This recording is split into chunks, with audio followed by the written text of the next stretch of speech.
সীমান্তে বেড়া নির্মাণের নিন্দা ঢাকার, ভারতীয় হাইকমিশনারকে তলব, নির্মাণ কাজ বন্ধ স্বরাষ্ট্র উপদেষ্টা। এবছরের মধ্যেই জাতীয় নির্বাচন চায় বিএনপি, মির্জা ফখরুলের সাথে ইইউ রাষ্ট্রদূতের সাক্ষাৎ। জালিয়াতির মাধ্যমে পূর্বাঞ্চলে প্লট বরাদ্দ নেওয়ার অভিযোগে শেখ হাসিনা এবং পুতুল সহ 16 জনের নামে দুদকের মামলা। চাঁদা না দেয়ায় ঢাকায় ব্যবসায়ীর ওপর হামলা, 2 জন গ্রেফতার। জিগাতলায় স্বর্ণের দোকানে অভিনব চুরি।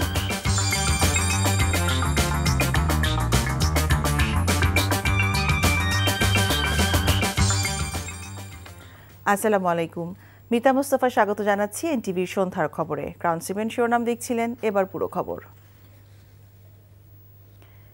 সীমান্তে কাঁটাতারের বেড়া নির্মাণ এবং বাংলাদেশি নাগরিক হত্যায় ঢাকায় নিযুক্ত ভারতীয় হাইকমিশনারকে তলব করে তীব্র নিন্দা জানিয়েছে বাংলাদেশ। এক প্রেস বিজ্ঞপ্তিতে সুনামগঞ্জে বিএসএফ কর্তৃক সম্প্রতি একজন বাংলাদেশি নাগরিকের হত্যার কথা উল্লেখ করে পররাষ্ট্র সচিব সীমান্তে হত্যার পুনরাবৃত্তি নিয়ে গভীর উদ্বেগ এবং হতাশা প্রকাশ করেছেন। তিনি ভারতীয় কর্তৃপক্ষকে এই ধরনের ঘটনার পুনরাবৃত্তি বন্ধ করতে এবং সীমান্ত হত্যাকাণ্ডের তদন্ত পরিচালনা এবং দায়ীদের বিরুদ্ধে ব্যবস্থা নেওয়ার জন্য জরুরি ব্যবস্থা নেওয়ার আহ্বান জানান।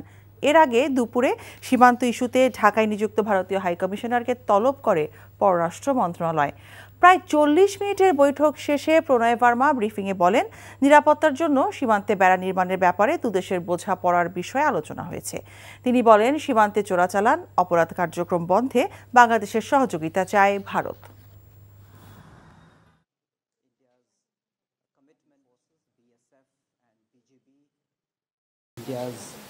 Commitment to ensuring a crime-free border, effectively addressing the challenges of smuggling, movement of criminals and trafficking.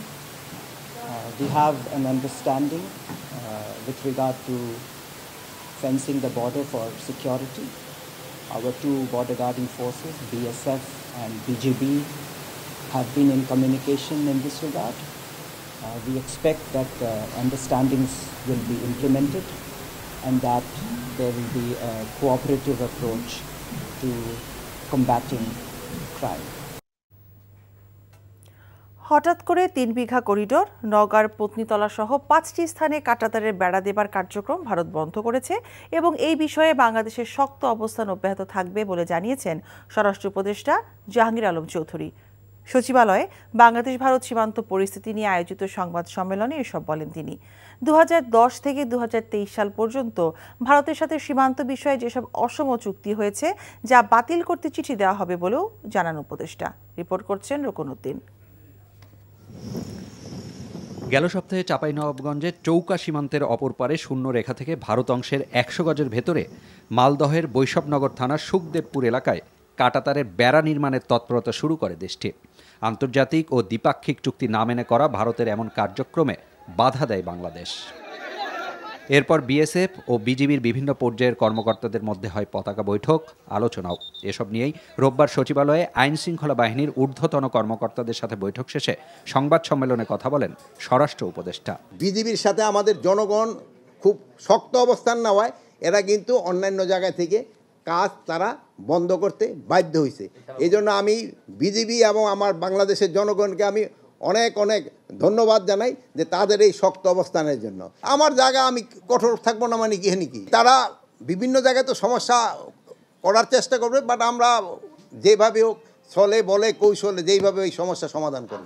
এখন পর্যন্ত ভারতের সাথে সীমান্ত নিয়ে 4টি সমঝোতা স্মারক সই হয়েছে, কিন্তু বিগত সরকারের সময়ে অসম সুবিধা দেয় সংকট বেড়েছে বলে জানান স্বরাষ্ট্র উপদেষ্টা। যেহেতু আগের সরকার এখানে কিছু কিছু জায়গায় তারা ইন রাইটেন তারা লিখিত দিয়ে গেছে, এই জায়গায় এটা করতে পারবা, এই জায়গায় এটা করতে পারবা, বাট যেগুলি তাদের দেওয়াটা উচিত হয় নাই। 0 লাইনের থেকে যে 150 গজ দূরে যে কাঁটাতারের বেড়া দেওয়ার কথা, বাট ওই জায়গার ক্ষেত্রে দিয়ে দিছে যে 0 লাইনের উপরেই তারা কাঁটাতারের মানে ফেন্স করতে পারবে। এই জন্য এখানে একটা বড় ধরনের সমস্যা হচ্ছে এখানে ওখানে ফেন্স করতে গেলে আমরা বাধা দেয়, বাট লিগেলি আমাকে বাধা দেওয়ার নাই, যেহেতু আমরা অলরেডি এটা এখানে সিগনেচারি। ফেব্রুয়ারি মাসে যাচ্ছে এবং আমি ওই অলরেডি আমরা ইসে বলছি যে আমরা অলরেডি একটা চিঠি দিব যে ওইগুলি আমার যেগুলি অসম চুক্তি হয়েছে ওইগুলি যেন বাদ দেওয়া যায়। এ সময় সাংবাদিকদের প্রশ্নের জবাবে দেশের আইন শৃঙ্খলা পরিস্থিতির চরম অবনতি হয়নি বলেও দাবি করেন উপদেষ্টা। চরম অবনতিটা আমি বিশ্বাস করবো না, এত চরম অবনতি রইলে তো আমরা এখানে ঢুকতে পারতাম না সবাই। রোকন উদ্দিন, NTV নিউজ, ঢাকা। গণতান্ত্রিক প্রক্রিয়া অব্যাহত রাখার জন্য নির্বাচনের কোনো বিকল্প নেই, তাই এই বছরের মধ্যেই জাতীয় নির্বাচন চায় বিএনপি। বিকেলে ইইউ রাষ্ট্রদূতের সাথে সৌজন্য সাক্ষাৎ শেষে একথা জানিয়েছেন দলটির স্থায়ী কমিটির সদস্য আমির খসরু মাহমুদ চৌধুরী। বিএনপি ক্ষমতায় গেলে ইউরোপীয় ইউনিয়নের সাথে অর্থনৈতিক সম্পর্ক আরও বৃদ্ধি পাবে বলেও আশা প্রকাশ করেন তিনি। আরাফাত ইসলামের রিপোর্ট। গুলশানে বিএনপি চেয়ারপারসনের রাজনৈতিক কার্যালয়ে দলটির মহাসচিব মির্জা ফখরুল ইসলাম আলমগীরের সঙ্গে সৌজন্য সাক্ষাৎ করেন ইউরোপীয় ইউনিয়নের রাষ্ট্রদূত মাইকেল মিলার। এ সময় বিএনপির স্থায়ী কমিটি ও চেয়ারপারসনের ফরেন অ্যাফেয়ার্স অ্যাডভাইজরি কমিটির সদস্য ডক্টর আব্দুল মঈন খান, আমির খসরু মাহমুদ চৌধুরী এবং দলের সাংগঠনিক সম্পাদক ও চেয়ারপারসনের পররাষ্ট্র নীতি বিষয়ক বিশেষ সহযোগী উপদেষ্টা কমিটির সদস্য শ্যামা ওবায়েদ উপস্থিত ছিলেন। বৈঠক শেষে সংবাদ সম্মেলনে আমির খসরু বলেন, অগণতান্ত্রিক সরকার ব্যবস্থায় দেশ বেশি দিন চলতে পারে না, তাই এবছরের মধ্যেই নির্বাচন হওয়া জরুরি। মূলত নির্বাচনের রোডম্যাপ এই প্রশ্নটা নিয়ে আলোচনা হয়েছে এবং আমাদের পক্ষ থেকে যেটা আমরা সবসময় বলে আসছি, এই বছরের মধ্যে নির্বাচন সম্পন্ন হওয়া অত্যন্ত জরুরি এবং অন্য কোনো ভাবনা দিকে না গিয়ে সরাসরি জাতীয় নির্বাচনের দিকে গিয়ে দেশের আগামী দিনে একটি নির্বাচিত সরকারের হাতে ক্ষমতা হস্তান্তর করে বাংলাদেশে গণতান্ত্রিক প্রক্রিয়া অব্যাহত রাখার জন্য। অগণতান্ত্রিক প্রক্রিয়ায় একটি দেশ বেশি দিন চলতে পারে না। এছাড়া দেশের অর্থনীতি ও সংস্কার বিষয়েও তারা বিএনপির ভাবনা জানতে চেয়েছেন বলে জানান দলটির স্থায়ী কমিটির এই নেতা।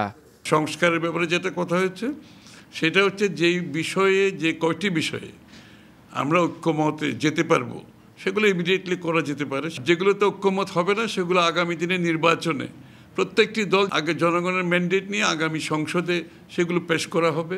আগামী দিনে অর্থনীতিকে এই যে গর্তের থেকে বের করে তুলে আনার জন্য যে প্রোগ্রাম বিএনপি ইতিমধ্যে নিয়েছে এবং এই সরকারের সময় যদি কোনো অর্থনৈতিক কর্মকাণ্ড উদ্যোগ নেওয়া হয় সেটা অবশ্যই আমরা সমর্থন করব। আগামীতে বিএনপি রাষ্ট্র ক্ষমতায় গেলে বিনিয়োগকারীদের পাশে থাকার কথাও জানিয়েছেন দলটির শীর্ষ নেতারা। আগামী দিনে আরাফাত ইসলাম, NTV নিউজ, ঢাকা। আগামী নির্বাচনকে সরকার এই যাবৎকালে সেরা নির্বাচন করার পরিকল্পনা করছে, যাতে গণতন্ত্রের জন্য ঐতিহাসিক দৃষ্টান্ত হয়ে থাকে বলে জানিয়েছেন প্রধান উপদেষ্টা ডক্টর মোহাম্মদ ইউনূস। বাংলাদেশে নিযুক্ত নরওয়ের রাষ্ট্রদূত হাকন অ্যারান্ড গুলব্র্যান্ডসেন প্রধান উপদেষ্টার সঙ্গে সাক্ষাৎকালে তিনি কথা বলেন। পাশাপাশি এশিয়া জুড়ে নরওয়ের পণ্য বিপণনের জন্য বাংলাদেশ হাব হিসেবে গড়ে তুলতে নরওয়ের প্রতি আহ্বান জানিয়েছেন প্রধান উপদেষ্টা অধ্যাপক মোহাম্মদ ইউনূস। বাংলাদেশের তরুণ জনশক্তিকে কাজে লাগিয়ে এখানে আরও বেশি বিনিয়োগের আহ্বান জানিয়েছেন ডক্টর মোহাম্মদ ইউনূস। রাষ্ট্রদূত নরওয়ের প্রধানমন্ত্রী জোনাস গার স্তোরের একটি চিঠি প্রধান উপদেষ্টার কাছে হস্তান্তর করেন। চিঠিতে বাংলাদেশের অন্তর্বর্তী সরকারের প্রতি শক্তিশালী সমর্থন ব্যক্ত করা হয়েছে।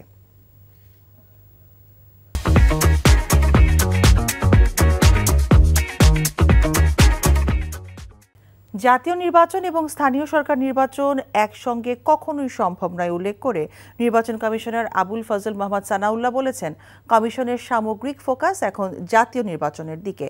দুপুরে রাজধানীর আগারগাঁওয়ে নির্বাচন ভবনের প্রধান নির্বাচন কমিশনার AMM নাসির উদ্দিনের সাথে কমিশনারদের দ্বিতীয় সভা শেষে ব্রিফিংয়ে তিনি একথা জানান। জাতীয় পরিচয়পত্র নিবন্ধন আইন 2023 বাতিল করতে সরকারকে নির্বাচন কমিশন চিঠি দিবে বলেও জানান তিনি।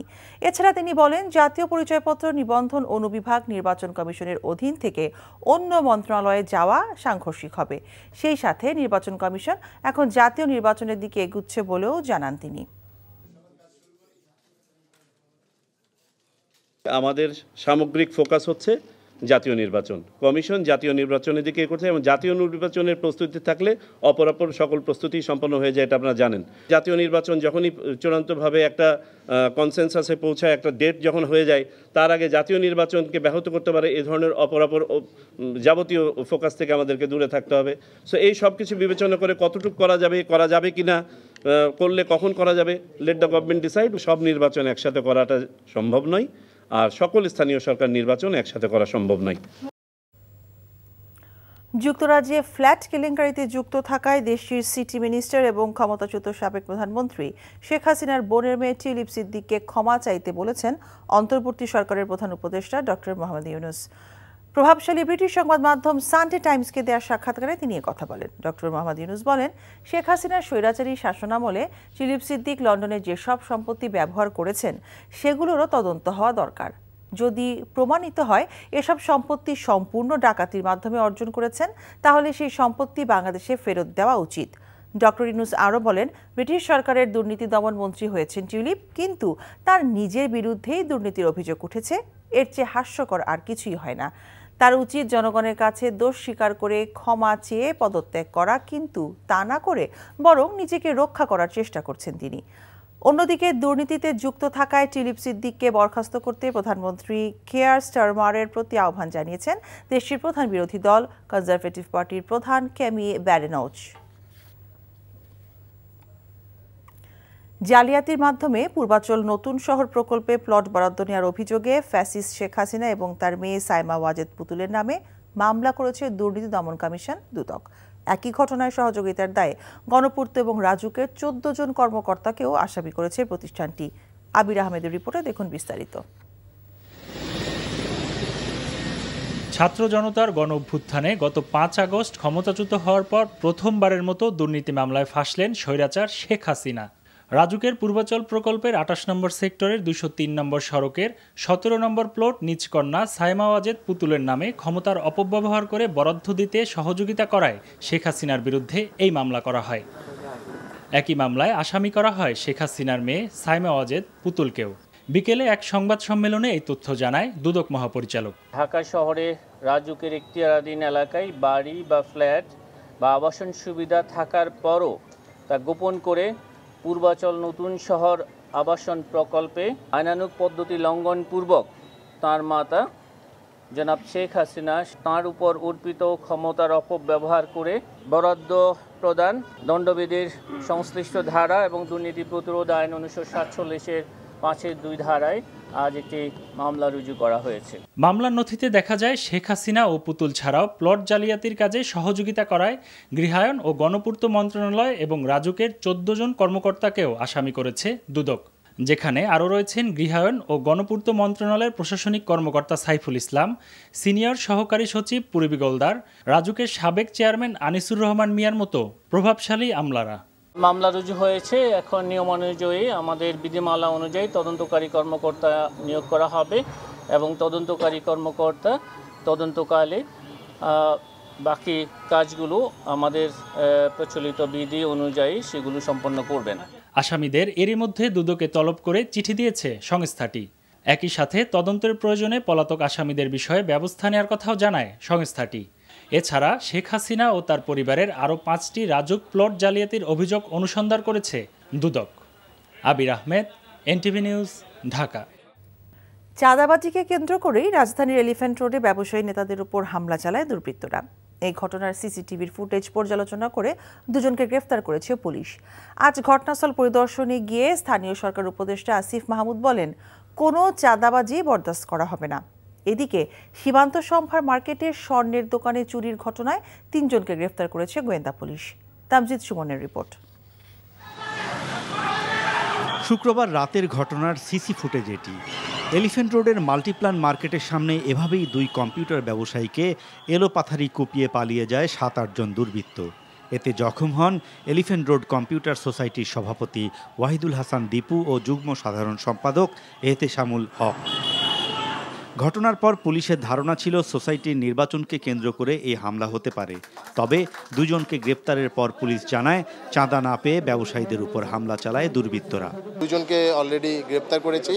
এর মধ্যে একজন হচ্ছে এজাহারভুক্ত আসামি, তাকে আমরা গ্রেপ্তার করেছি। এখন আমরা আসলে সবকিছুই তো তদন্তর বিষয়, আমরা তাদেরকে জিজ্ঞাসাবাদ করব।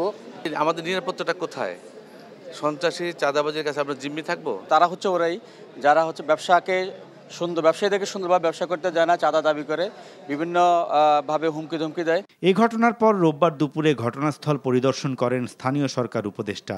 এ সময় সাংবাদিকদের প্রশ্নের জবাবে তিনি বলেন, 5 আগস্টের পর কোনো ধরনের চাঁদাবাজি বরদাস্ত করা হবে না। রাজনৈতিক দল ছাড়াও বিভিন্ন মাফিয়া গ্রুপ, স্থানীয় বিভিন্ন চাঁদাবাজ গ্রুপের ইনভলভমেন্ট আছে। আগের যে ইভিল প্র্যাকটিসগুলো ছিল সেগুলো থেকে আমরা বের হয়ে আসতে চাই। আমরা চাই যে বাংলাদেশের প্রত্যেকটি সেক্টরে চাঁদাবাজি মুক্ত, দখলদারি মুক্তভাবে যেন চলতে পারে, একটা সুন্দর প্র্যাকটিস যেন গড়ে ওঠে। এদিকে ধানমন্ডি সীমান্ত সম্ভারে স্বর্ণের দোকানে চুরির ঘটনায় 50 ভরি স্বর্ণালংকার উদ্ধার সহ 3 জনকে গ্রেপ্তার করেছে পুলিশ। ভিডিও ফুটেজে দেখা যায় শোরুমের শাটার কেটে মাত্র 8 মিনিটের মধ্যে স্বর্ণ নিয়ে পালায় চোরচক্র। ওই দলের একজন চাদর দিয়ে দোকানের সামনে শেড তৈরি করে এবং অপর একজন দ্রুত শাটারের তালা কাটে। তৃতীয় ব্যক্তি শোরুমে প্রবেশ করে ডিসপ্লে থেকে স্বর্ণালংকার বের করে একটি ব্যাগে ভর্তি করে দ্রুত বের হয়ে যায়। একজনের বিরুদ্ধে 13টি মামলা, আরেকজনের বিরুদ্ধে 9টি মামলা আছে। অর্থাৎ এরা বিভিন্ন স্থানে সোনার দোকান চুরি এবং মোবাইলের দোকান চুরির ঘটনায় ইতোপূর্বে জেলে গিয়েছে। Tamjid Suman, NTV news, Dhaka. বিভিন্ন পণ্য এবং সেবায় ভ্যাট আরোপের ফলে সাধারণ মানুষের জীবনযাত্রায় তেমন একটা প্রভাব পড়বে না বলে জানিয়েছেন প্রধান উপদেষ্টার প্রেস সচিব শফিকুল আলম। আজ এক সংবাদ সম্মেলনে তিনি একথা জানান। বাংলাদেশের গ্রোথের জন্য, বাংলাদেশের মানুষের ওয়েলবিংয়ের জন্য বাংলাদেশের ট্যাক্স জিডিপি রেশিওটা একটা জায়গায় আমাদেরকে নিতেই হবে। সেই পরিপ্রেক্ষিতেই কিছু ভ্যাট ইম্পোজ করা হয়েছে। অবশ্যই আমরা বলছি না যে কিছু ইম্প্যাক্ট হবে না, বাট আমরা মনে করছি সেটা খুবই মিনিমাম হবে। আমরা মনে করি না যে এটা খুব ম্যাসিভ ইম্প্যাক্ট হবে। অজনপ্রিয় অর্থ আমি কোনো কোশ্চেনই দেখছি না। অজনপ্রিয় বরঞ্চ সরকার বাংলাদেশের ফিনান্সিয়াল হেলথ যাতে ঠিক থাকে সেটার দিকে সরকার লক্ষ্য রাখছে। ফিনান্সিয়াল হেলথ দেশের ভালো হয়, সেটা বরঞ্চ ইনফ্লেশনকে কমিয়ে আনে। চ্যাম্পিয়ন্স ট্রফিতে বাংলাদেশ দল ঘোষণা প্রসঙ্গ। লিটন দাস এবং সাকিব আল হাসানকে ছাড়াই চ্যাম্পিয়ন্স ট্রফির জন্য 15 সদস্যের দল ঘোষণা করেছে বিসিবি। বোলিং অ্যাকশনে নিষেধাজ্ঞায় সাকিবের বাদ পড়াটা অনুমেয় ছিল। সম্প্রতি রান খরায় ভুগতে থাকা লিটনেরও জায়গা হয়নি দলে। ইনজুরি কাটিয়ে দলে ফিরেছেন নিয়মিত অধিনায়ক নাজমুল হোসেন শান্ত, মুশফিকুর রহিম এবং তাওহিদ হৃদয়। মমিনুর রিপনের রিপোর্ট। চ্যাম্পিয়ন্স ট্রফিতে বাংলাদেশ দল কেমন হতে পারে তা ক্রীড়া সংশ্লিষ্টদের তথ্যের ভিত্তিতে খবরে তুলে ধরেছিল এনটিভি। মিরপুর স্টেডিয়ামে রোববার আনুষ্ঠানিক দল ঘোষণায় তারই প্রতিফলন দেখা গেল। চ্যাম্পিয়ন্স ট্রফি দল ঘোষণা করেন বিসিবির প্রধান নির্বাচক গাজী আশরাফ হোসেন লিপু। বাজে ফর্মে বাদ পড়েছেন লিটন দাস। সবশেষ ওয়েস্ট ইন্ডিজের বিপক্ষে খেলা ওয়ানডে দল থেকে আরও বাদ পড়েছেন আফিফ, শরীফুল ও হাসান মাহমুদ। ইনজুরি কাটিয়ে দলে ফিরেছেন নিয়মিত অধিনায়ক নাজমুল হোসেন শান্ত, মুশফিকুর রহিম ও তৌহিদ হৃদয়। লিটনের আউট অফ ফর্ম, একটা ব্যাটসম্যান দীর্ঘদিন ধরে এই একই ফর্মেটে রানের তীব্র খরায় ভুগছে। একটা আউট অফ ফর্ম ব্যাটসম্যানকে ক্যারি করাটা আমরা যৌক্তিক মনে করিনি। সিলেকশন প্রসেসে সাকিব আল হাসানের অবস্থানটা ছিল একজন ব্যাটসম্যান হিসেবেই আমাদের কাছে। টিম কম্বিনেশনটা সাজাতে গিয়ে শুধু ব্যাটসম্যান হিসেবে তাকে আমরা এই 15 জনে অ্যাকোমোডেট করতে পারিনি। 15 সদস্যের বাংলাদেশ দলে ব্যাটার হিসেবে আরও থাকছেন সৌম্য, তানজিদ, ইমন, মাহমুদুল্লাহ ও জাকের আলী। পেস আক্রমণে তাসকিন, মুস্তাফিজ, নাহিদ রানা ও তানজিন সাকিবের সঙ্গে থাকছেন 2 স্পিনার নাসুম ও রিশাদ। আর অলরাউন্ডার হিসেবে আছেন মেহেদী হাসান মিরাজ। এই মুহূর্তে যারা সবচেয়ে বেশি কার্যকর হবেন তাদেরকে নিয়ে আমরা যাচ্ছি।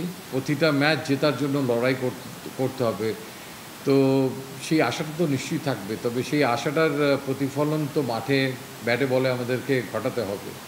ইজ হিউজ চ্যালেঞ্জিং, বাট ওই চ্যালেঞ্জ নেওয়ার মতো একটা পর্যায়ে বাংলাদেশ ওয়ানডে দলটা আছে, সেটা বলেও আমি বিশ্বাস রাখি। অভিজ্ঞতার বিবেচনায় সাকিব আল হাসান ও তামিম ইকবালকে দলে চাইছিল নির্বাচকরা। তবে অবসরের কারণে তামিম আর বোলিং নিষেধাজ্ঞায় ফেরানো হয়নি সাকিবকে। দরকার। Mominur Ripon, NTV news, Dhaka.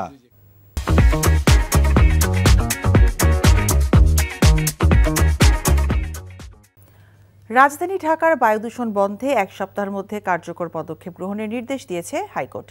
এদিকে সকালে প্রেস ক্লাবে এক সেমিনারে বন এবং পরিবেশ উপদেষ্টা সৈয়দ রিজওয়ান হাসান বলেছেন, বায়ু দূষণ রোধে কার্যকর পদক্ষেপ নেওয়া হচ্ছে, তবে তা রাতারাতি বন্ধ করা সম্ভব নয়। মেজবা হাসানের রিপোর্ট। জীবিকার সন্ধানে যে শহরে পাড়ি জমায় মানুষ, সেই তিলোত্তমা ঢাকার বাতাসে কেবলই বিষ, বাড়ছে মৃত্যুর ঝুঁকি।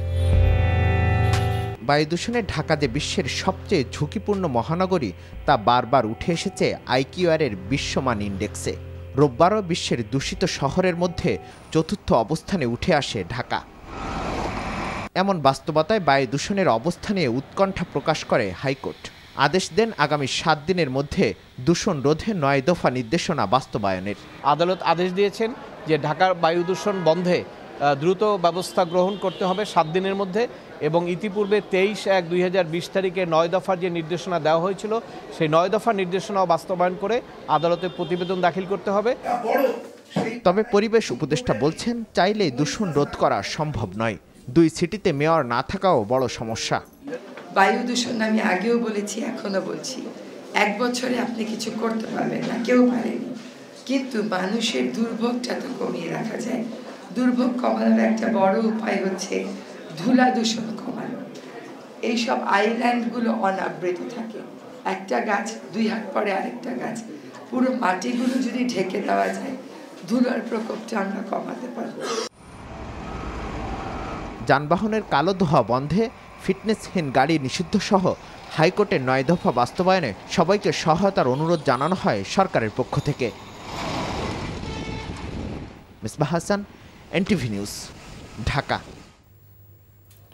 1 বছরের মধ্যে প্রকৌশলগত কাজ এবং রানওয়ে সুবিস্তৃত করে বগুড়া অভ্যন্তরীণ বিমানবন্দর সচল করা সম্ভব বলে মনে করছেন বিমান বাহিনীর air chief marshal Mahmud Hasan Khan. রোববার সকালে বগুড়া বিমানবন্দরের এয়ারফিল্ড পরিদর্শন শেষে সাংবাদিকদের কথা জানান তিনি। জামাল হোসেনের ক্যামেরায় রিপোর্ট করছেন নিয়ামুল আজিজ সাদেক। 2 যুগেরও বেশি সময়ের রাজনৈতিক অনাগ্রহের কারণে চালু করা যায়নি সম্ভাবনাময় বগুড়া অভ্যন্তরীণ বিমানবন্দর। পট পরিবর্তনের পর 8000 ফুট সুবিস্তৃত রানওয়ে এবং প্রয়োজনীয় অবকাঠামো নির্মাণে খসড়া পরিকল্পনা অনুমোদন হলেই 1 থেকে 1.5 বছরের মধ্যে চালু হবে বিমানবন্দর। ইমিডিয়েটলি আমরা চেষ্টা করব এই রানওয়ের অপারেশনাল যে সারফেসটা আছে এটাকে কার্যক্রম করে ফেলবো, যাতে কিনা আমাদের ইমিডিয়েট কোনো ইমার্জেন্সি ল্যান্ডিং হতে হলে বা কোনো কারণে কোনো প্লেনটাকে এখানে ল্যান্ড করাতে চাইলে আমরা করতে পারবো। সেটা হচ্ছে কম প্যাসেঞ্জার নিয়ে, কম তেল নিয়ে। কিন্তু ফুল অপারেশন করতে হলে এই রানওয়েটাকে অবশ্যই দৈর্ঘ্য বৃদ্ধি করতে হবে, মিনিমাম 1.5 থেকে 2000 ফিট। বিমান বাহিনীর প্রধান ও বেসামরিক বিমান চলাচল কর্তৃপক্ষের চেয়ারম্যান, বগুড়া জেলা প্রশাসক সহ কর্মকর্তারা রানওয়ে পরিদর্শন করেন। স্থানীয় মানুষ মনে করে বগুড়ার কৃষি পণ্য পরিবহন, পর্যটক আকর্ষণ করতে বিমানবন্দর হতে পারে একটি গুরুত্বপূর্ণ পদক্ষেপ। এখানে যদি বিমানের যদি চালু হয় তাহলে কিন্তু বিদেশি বায়াররা কিন্তু সহজে আসতে পারবেন এবং তারা কিন্তু এখান থেকে কৃষি পণ্যগুলো নিতে পারবেন। বিমানবন্দরের যদি একটু ডিক্লারেশন হয় যে বিমানবন্দর হচ্ছে, সঙ্গে সঙ্গে কিন্তু বগুড়ায় কিন্তু বিনিয়োগ শুরু হয়ে যাবে। উত্তর অঞ্চলে যে কাঁচা পণ্যগুলো আছে, কাঁচা মালগুলো আছে, সেটা দ্রুত ঢাকায় পাঠানো, ব্যবসা বাণিজ্য প্রসার ঘটানোর জন্য কিন্তু এই মালামালগুলো আনা নেওয়ার ক্ষেত্রে বিমানবন্দর একটি গুরুত্বপূর্ণ ভূমিকা পালন করতে পারে। বিমানবন্দরটিকে আন্তর্জাতিক মানদণ্ডে উন্নতি করতে চাইলে 10,000 ফুট বিস্তৃত রানওয়ে এবং বিনিয়োগ বাড়াতে হবে বলে মনে করছে সংশ্লিষ্টরা। রাজনৈতিক সদিচ্ছার অভাব, জমি অধিগ্রহণ সহ নানা ধরনের জটিলতার কারণ দেখিয়ে বগুড়ার অভ্যন্তরীণ এই বিমানবন্দরটি চালু করা হয়নি। এবার নতুন করে উদ্যোগ নেওয়া হচ্ছে এবং সমীক্ষাও শেষ হয়েছে, যার ফলে এই রানওয়ে এক্সপ্যানশন হবে, সাথে সাথে এলাকার অর্থনীতি এবং পর্যটনের বিকাশ ঘটবে বলে মনে করছে স্থানীয়রা। Niamul Aziz Sadek, NTV news, Bogura.